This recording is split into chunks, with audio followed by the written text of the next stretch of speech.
Matthew chapter 9, verses 37 and 38 say, "The harvest is great, but the workers are few.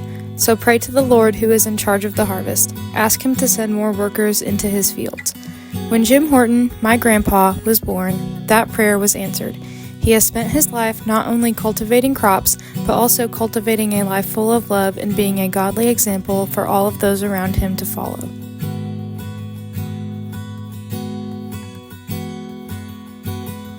James Ray Hortin was born on July 17, 1941 in Evansville, Indiana, to his parents, Raymond and Mary Ruth. He grew up on a farm in Albion, Illinois. Jim's father was a farmer and his biggest influence.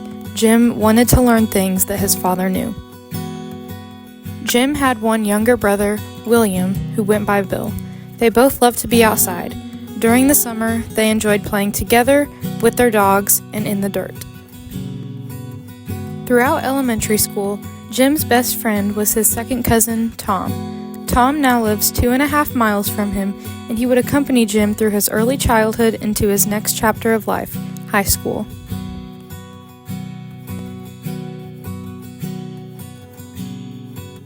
Jim enrolled at Edwards County High School. He was the typical country boy. His favorite subjects were agriculture and industrial arts. He was a member of the FFA, and his favorite thing to do at school was to work in the shop. Jim graduated from Edwards County High School in 1959. He did not attend college. Instead, he helped his father on the farm until the next chapter of life began 5 years later, his drafting into the military. Jim was drafted into the United States Army at age 21 and served for 2 years as an SP-4 combat engineer. He went through basic training at Fort Leonard Wood, Missouri, and served for a time in Fort Knox, Kentucky. Although he was never in combat, my grandpa tells me that being in the Army was very difficult. He said the most challenging part of serving was going from civilian life to military life. It was quite an adjustment. Jim served in the Army from January 6, 1964 to January 5, 1966. Although his service was difficult, he looks back on it positively. "I never left Edwards County, so I seen kinda how the military operated and what went on," he says. "I deeply admire my grandpa and his willingness to serve our country." During Jim's time in the Army, in 1965, he married Sandra Mae Harris, the woman who would become my grandmother.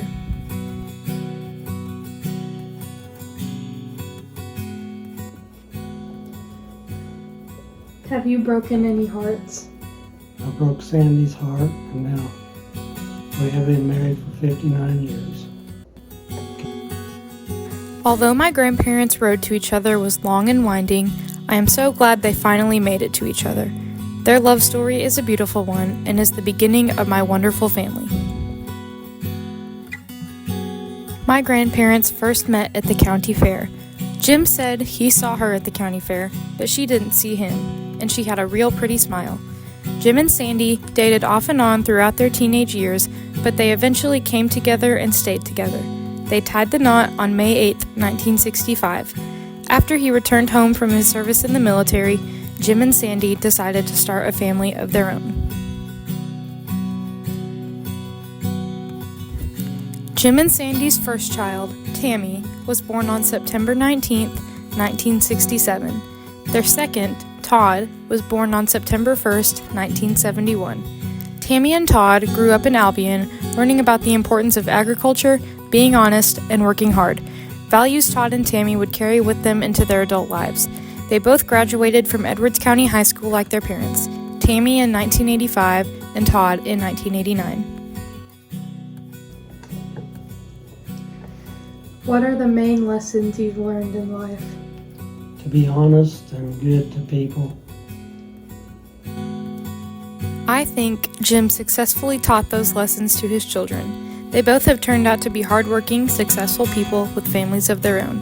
They carry with them the values that their parents instilled in them and are now passing them on to their children and grandchildren. After his service in the military, Jim began farming full-time.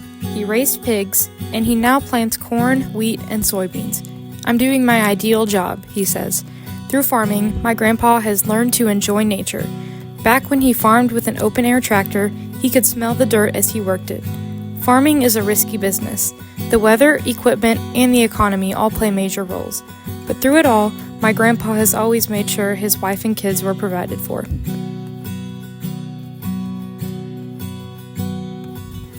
During the fall and spring, Jim continues to farm. While he is not farming, he spends his time helping Sandy around the house, hunting, fishing, and most importantly, being a grandpa. He and my grandmother host the family on Thanksgiving and Christmas. He also spends time attending both my brother's and my own school, sporting, and church events. My grandparents have been blessed with several grandkids and great-grandkids. Tammy and her husband Roger have 2 children, and Todd and his wife Alexa also have 2 children, one of them being me. Tammy's kids both have kids of their own. My grandparents have influenced all of their grandchildren's lives and will continue to influence the lives of their great-grandchildren. In today's world, there are less and less honest, hardworking, and godly people than ever before. I am proud to say that this is not the case with my grandpa. In his life, Jim Hortin has answered the call of Matthew 9:37 and 38. He is a diligent worker sent into the fields to lead a life that draws those around him to Christ.